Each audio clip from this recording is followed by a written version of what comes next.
If you're an agent out there and you're not familiar with the term GUL or Guaranteed Universal Life, you need to stay tuned because today we're going to talk about that vital product within the life insurance selling space.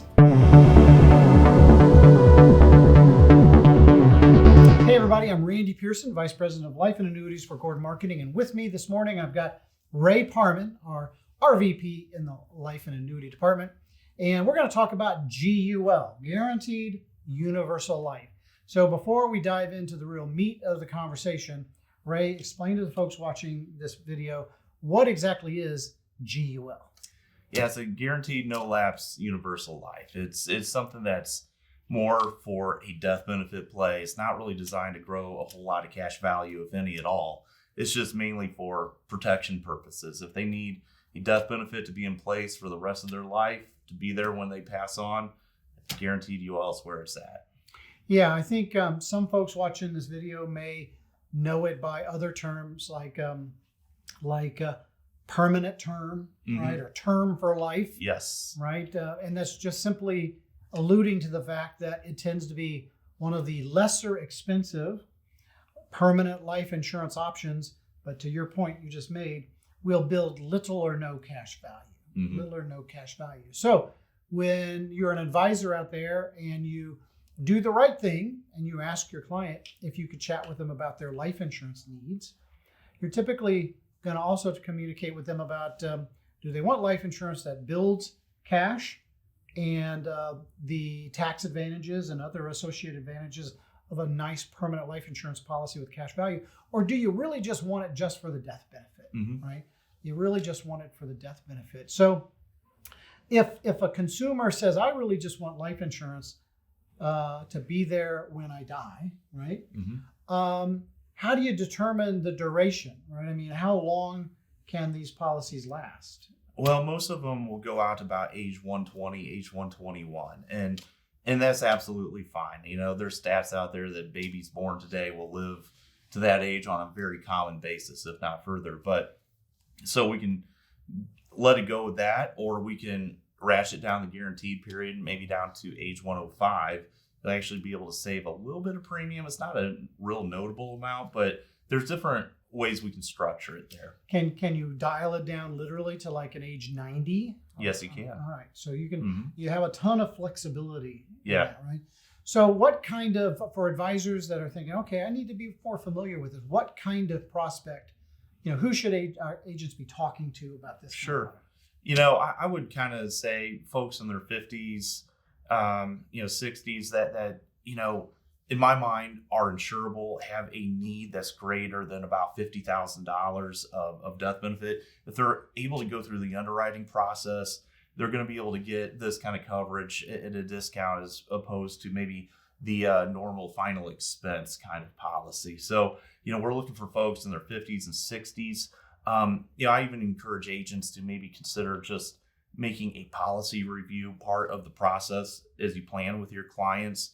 Have them bring in their old policy statements if they have any sort of term or cash value life insurance that they may not be fully aware of why they got it in the first place, or maybe they're looking for something different to do. We might be able to pivot into a no lapse guaranteed UL type of contract. So that there's certainly opportunity to be farmed out of your own book of business. Yeah, you know, in my career, I personally been involved with a number of sales where we've come across clients who had older cash value life insurance policies where the net amount at risk so low, right? The death benefit, let's just say, was $50,000, but there was $30,000 of cash in the policy.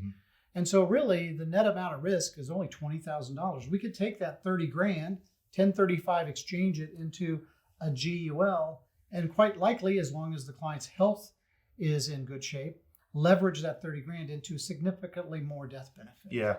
And sometimes, you know, create a situation where perhaps they don't have to pay any more premium out of pocket too, which is always nice to not have to carry any more bills into retirement than you absolutely have to. Yeah, disappear that premium.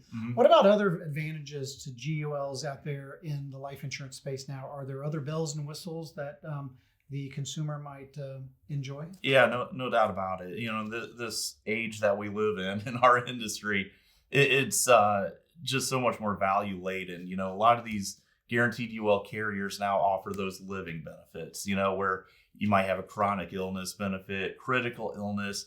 Most of all of them come with a terminal illness, but to be able to use that death benefit for other purposes, you know, if you do get sick along the way, to help pay for long-term care type expenses, because we all know those aren't going down. It's an absolute, winning solution there. Absolutely. And all at no additional premium outlay. Correct. By the client. Mm-hmm. Right. Absolutely. So, I think most advisors watching the video here would agree there are a ton of life insurance carriers out there. Right?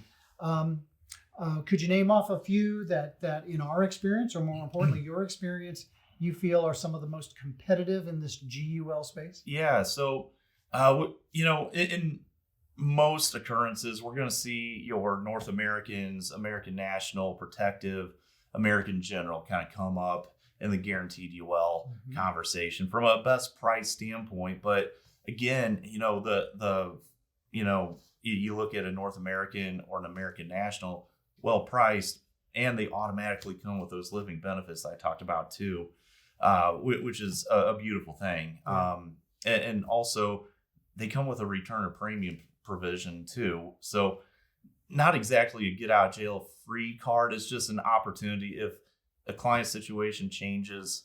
Yeah, this thing hasn't built up a ton of cash value, but if they need to pivot to a different plan, or for some reason they decide they don't need the policy anymore, they can get their money back. There's an exit strategy, right? Mm-hmm. Exit strategy. Well, lots of great information in regards to a sometimes misunderstood or not thoroughly understood segment of the life insurance business. But I do want to take a moment before we exit this episode of Selling Life and Annuities and promote our podcast. Ray is my co-host on our podcast, Mornings with Life and Annuity. If you have not had an opportunity to listen to our podcast, go to the description at the bottom of this video, and within that description are directions on how to find it. And we're now at, I don't know, we've got a ton of episodes out there, all of them robust in content, trying to help in the objective of training agents and advisors on how to be better salespeople, how to help their clients in a more effective fashion, and frankly, let's be honest, put more income in their pocket. Wouldn't you agree? No doubt about it. Yeah. Absolutely. and here's the best thing, right? Randy Pierson, 30 plus years experience in the business.